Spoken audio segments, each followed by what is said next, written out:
maybe we start with this FEMA thing that just dropped Okay. last week, right? What was your reaction, I guess, when you saw that and that news drop? First of all, I was actually off on Friday. My daughter had a huge musical and kind of show weekend that we were really at her school for most of the past couple of days. So that was the first thing I thought, that was like, really on a Friday. I know, I that should was be my used same to thought. that by now, because Yeah. I feel like that's what we've been getting when we had a lot of the flurry of activity prior to the Trump administration coming in. We had a lot of that same kind of last minute type of stuff. So I thought initially that it was very interesting that they had come out and said, okay, we are getting rid of this disaster SEP. I think, we kind of understood why they were doing it. We get it that, you don't want these bad actors taking advantage of the SEPs and basically using it for fraudulent enrollments, or using it to switch people around when they really shouldn't be utilizing it. However, taking that and then rescinding it when it was going to go into effect, 2 weeks later, if it even is 2 weeks until then, some of the carriers had already made changes to their applications. A lot of places, we had talked about it on the podcast. We had published a blog post about it. So it's just interesting to me that that's what we're doing now. Right. This is what we're doing now. Yes. And so I have said on the show a lot this year that the last basically 4 years of CMS decisions have kind of been unprecedented. Like, is that a stretch?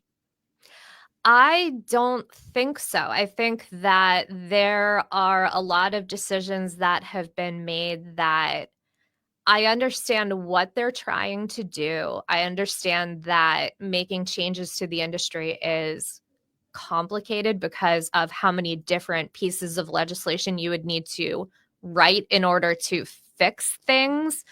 Right. But I'm not sure that the way that we're going about things is necessarily the way to fix what is being deemed as broken. Yeah. Yeah. We were talking off camera before we started a little bit about CMS taking actions against certain agents. And that's something that we have not really talked about on the show at all. And, I feel like that would be a super interesting place to pivot into this. Like, can you talk about that a little bit? Like, explain what's going on and kind of what you guys are seeing on your end with that, with CMS. So what they're basically looking at is that there is a new standard for proof of termination. And what they're looking for now, they're calling it this preponderance of evidence. And this particular standard means that evidence indicating a fact is more likely true than not. If you understand that, that's great, because I don't. But one of the things that we were kind of discussing, like you said, off camera, was the fact that it just reminds me of this difference in authority when it comes to policing, where you have probable cause versus reasonable suspicion. And who does the authority really lie with when it comes to, how you're going to be able to prove that, hey, this is, maybe the intention wasn't there, that I didn't think I did this thing that requires, such a burden of, termination. That's really, that's quite a large leap to go from, okay, you can do something wrong and maybe you would get a fine, maybe you would get a slap on the wrist, maybe you would get a warning. But to say that now they have such an ability to be able to terminate agents, that is, quite frankly, terrifying. I would be afraid of that for sure.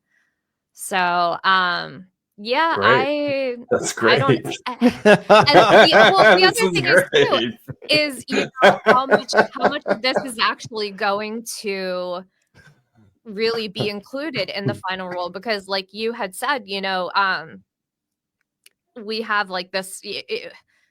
I think you had said that it has been historically, we're doing some things that we have not done before. The final rule was always designed to be final. But Right. now it's like, okay, well, just kidding. I don't Right. I don't really know. I mean, how do you go back and say, okay, well, we're not going to enforce all these things? It's a very chaotic way of dealing with rules and regulations in the industry that do have a real impact on the people who are selling. Kind of reminds me of when, we didn't get the final rule until, a couple Right. days before we're supposed to implement all of these requirements. Right. Yep. It is wonderful to think that we can implement immediately and that we have the technology to kind of pivot as quickly as we need to. And I think we can pivot more quickly than we used to in the past. But we do need time to be able to adapt. We need time as agents to come up with, our sales presentations and how we're going to present this information to the people who CMS is trying to protect. So it's kind of, I think we need a balance there. Yeah, absolutely. So there's a million questions swimming through my head. Before I do that, before I start, just spouting them off, Glenn, thoughts about what we just heard about? Because I've heard this quite a bit, right? About things happening about agents basically being terminated from the CMS level, not even necessarily the carrier level, but from the CMS level. And maybe it's like without a whole lot of explanation. Maybe it's without a whole lot of like evidence about what they're being accused of. It's like, we talked yesterday on the show about misunderstandings when it comes to allegations, right? Like a lot of allegations end up being miscommunication, misunderstanding. Someone's a client forgets. Maybe they're even pressured by another agent to file an allegation when there shouldn't be. What is your thoughts as you kind of hear that? And I'm sure you've heard some of this stuff as well.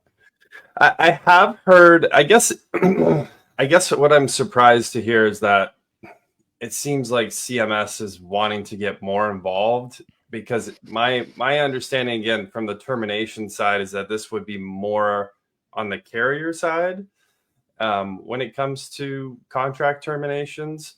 I guess this does kind of bring me back to the whole ACA situation that we all kind of saw unfold and the terminations that came from that. So maybe that's kind of leading to them wanting to get more involved in the ability to terminate. Man, it seems like you're going to need an attorney, though, like just listening to, the preponderance of evidence around the fact, like get ready to lawyer up, I guess, if you get any type of complaint lodged against you at the CMS level. I mean, it's scary. It gives me Big Brother 1984 vibes. It's not the type of, not the type of legal structure that I want to hear CMS coming forward with. I think it feels overreaching. Maybe it's coming from a good place. Maybe it is something that they genuinely feel like will help, but it does feel overreaching. That's the first thing I'm thinking when I'm hearing this. Right. I would agree with that it does have that little bit of a Big Brother vibe. And I would hope that given the positioning in the Trump administration and how they feel about government involvement, that yes, that is going to be something that maybe we would see pulled back in the actual final rule when it comes out. Hopefully, because to be quite honest, I don't know how much, if they're looking at to bring in kind of the Department of Government Efficiency, if they're really looking to make the government more efficient, to me, this does not seem like this would meet those efficiency standards. that it seems like it should be something that really should be handled by the carriers, that they would have more of an understanding. Right. Yeah. I mean, that's essentially, they're supposed to be the enforcers of the rules, right? I mean, CMS historically has done a very poor job of enforcing any type of rules. So the idea that they could all of a sudden jump in and be like, interpool for Medicare, is almost how I see it. It just seems kind of wild. But the other thing I was just thinking of too is the ruling on the stay for final rule. The judge, again, from what Christian and I were told previously, is that we would hear by the end of March. And here we are. We're just a few days away from the end of March, and I haven't heard anything at all. It's been mum is the word. Yeah. So curious to know when we'll hear the judge finally, rule on that. Right. And that's something that, I as much as this probably is outing myself as a complete and total nerd, I typically go to the CMS newsroom website, and I will hit refresh and F5, Control R, all of that. So it was funny when that initially happened after the Trump administration took office, and like everything disappeared from the CMS newsroom. Didn't completely disappear; they just took it off of the front page there, but. Yeah, I have been looking for any kind of update, any kind of word, anything, and there has been nothing. So it's interesting. I think we all have our ideas about what's going to potentially happen. And we all have, what we're hoping for, but it's hard to say because we haven't heard anything. I'm hopeful that once we get Dr. Oz actually in there, we'll start seeing some things come out of CMS a little bit more so on the regulatory front to give us some idea of what we're going to be dealing with this year. I'm sure that everybody is kind of looking forward to hearing something at this point.